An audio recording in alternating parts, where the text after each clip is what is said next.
What's going on, you guys? Welcome. Vlogmas Day 7. Today I'm going to show you the top 10 coolest discs that I have.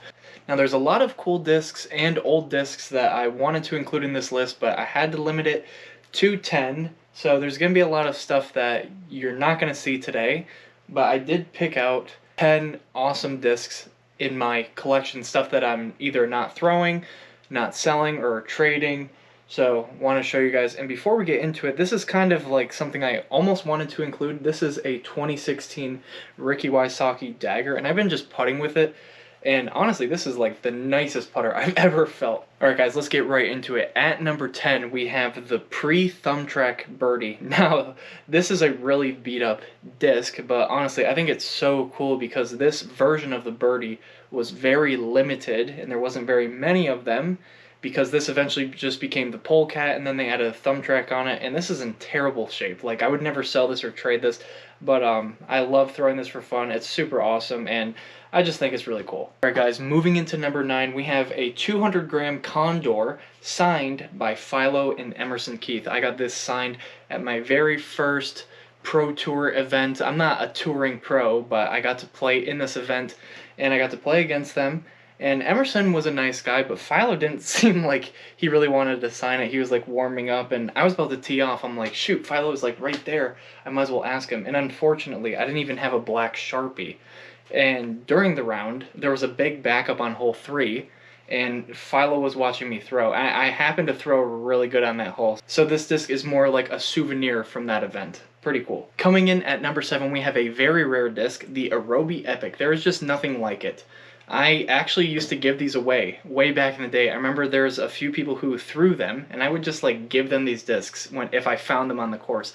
But nowadays they're super rare, and I mean it's not worth like $1,000, but I mean, when's the last time you've seen a disc that looks like this? And the same type of mold is no longer allowed to be made. These are actually still legal on the PDGA website, but no company can make a mold like this, so they're pretty sought after for people who like to throw overhands. Coming in at number 6, we have a first run talent from the Amateur Disc Golf Championships. Now the reason I really like it is because it says taking flight at the Toboggan Hills Disc Golf Course, and Toboggan is my favorite course ever, and this is just like a really special disc. Now I don't know what happened to this stamp. I've actually never thrown this thing, but it's just been like wearing off while it's in storage. But maybe if it does wear all the way off, I'll end up throwing it. I've never really been into talons. It's super flat, and I know this is an overstable disc. Coming in at number 5, we have a Champion Coyote with the Star Coyote stamp. Now, I'm a huge fan of misstamped discs. Like in one of Ricky Wysocki's interviews, he said that he used to putt with JK Aviars with a shark stamp on it, and I think that's like the coolest thing, just having like a misstamped disc. And this is the first misstamped disc I've ever owned. I've actually never thrown it, and I thought it was super rare. I'm like, whoa, this is so sick. Apparently they're kind of floating around. I mean, it's decently rare, but to me, it's super cool. I don't think I'm going to throw this thing.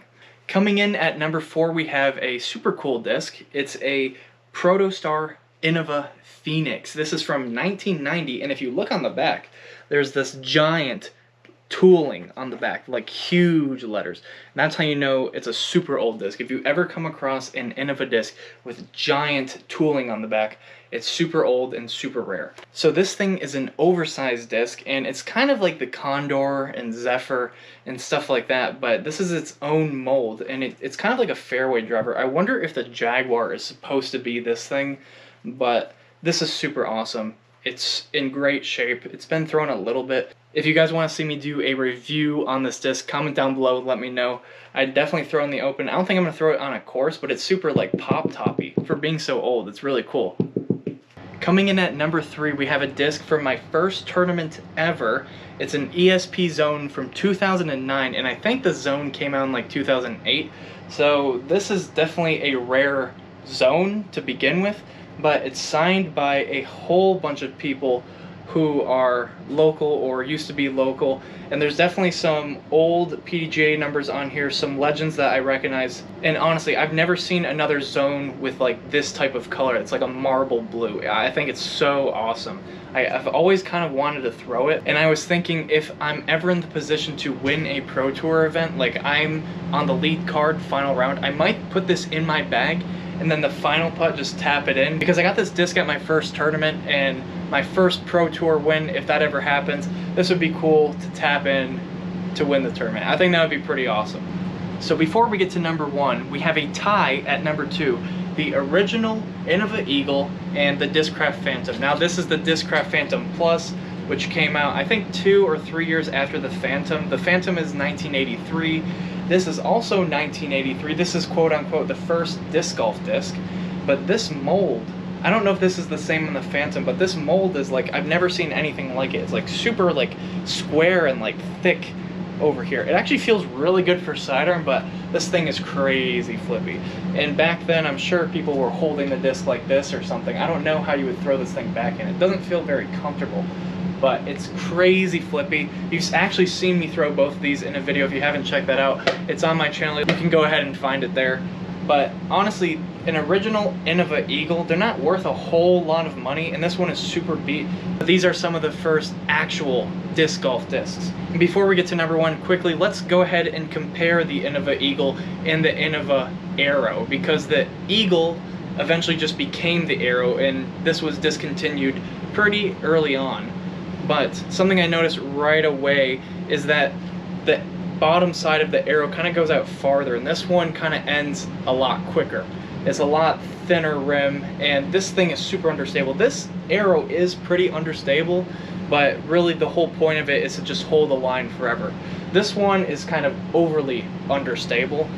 Now, what could be cooler than some of the very first disc golf discs ever? Number 1 is a special edition swirly PD2, owned by none other than Simon Lizotte himself.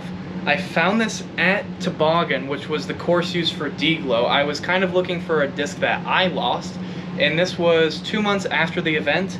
I found 4 discs. I got to return one of them, and then I found this, and I was like whose disc could this be? Because everyone who is practicing the event is most likely a professional disc golfer, and everyone's throwing extra drives, everyone's losing discs. There's a lot of thick rough around the fairways, and I'm like, what if it's Simon Lizotte's? And I freaked out when I saw that it was actually Simon's. I had to contact Casey White, because Simon probably gets flooded with messages, and somehow Casey is able to reply to me. Shout out to Casey, pretty cool guy. And I was like, ask Simon if he wants this back, and Casey's like, Simon says you can keep it. So I got to keep this disc, and Simon has definitely inspired me to like go the extra mile, try to throw farther. Like, it's amazing to watch some of his older coverage before he got all these injuries and whatnot. I love watching him from like 2013 to 2015, all that old coverage. I just love watching him just rip it as hard as he can. And honestly, it's hard to say that he's my favorite player of all time, but definitely he's my favorite player to watch. I love watching him throw, and I'm hoping someday to meet him. And I figured the easiest way to meet him would just be play really good at a pro event and get him on my card.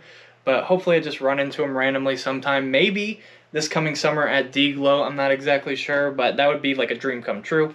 Definitely one of my biggest inspirations for trying to throw farther. And this disc, a lot of people were offering a lot of money for it, and I have not decided to sell it yet. I don't know if I will sell it. But at the same time, it's like, I'm not really going to be throwing it very much, because it's definitely the coolest disc I have.